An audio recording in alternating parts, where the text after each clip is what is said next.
Okay, good boy. You ready? This is Rumble. Rumble and I are going to show you a behavior that I love to teach. It's a placement cue.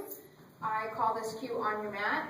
Sometimes we call it go to bed, spot. Doesn't matter what term you use, as long as you're consistent for your dog. First, let me show you what the cue means, and then I'm going to show you some applications of this behavior. You ready? Where's your pig? On your mat. So smart. Okay, good job. So on your mat means to go to a designated spot, in this case a dog bed, lie down there, and to wait there. And notice that when Rumble got there, I didn't need to say those additional pieces. I didn't say lie down, wait, stay. It's all part of the cue. And there's several steps to teaching this. It is a little bit of a complex behavior, but it's well worth putting the time into. I'm going to show you one of the applications of this behavior and how a dog owner might use it in their own home. Okay? So we'll try it one more time. Ready, big guy? On your mat. Super job. Okay. So sometimes I have clients who have dogs that are nervous at the doorway. Maybe they are uncomfortable with new people coming into the home. Maybe they have a dog who doesn't like the UPS man or the FedEx man or the Postal Service guy. Sometimes you have dogs that are very jumpy at the door. Maybe they're anxious or just too excited and their enthusiastic greeting is a little too much for guests.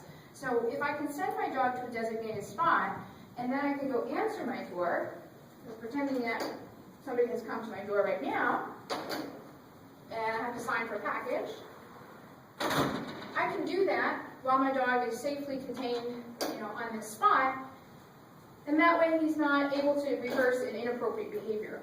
This is, again, excellent for dogs that like to barge through the doorway and maybe escapees.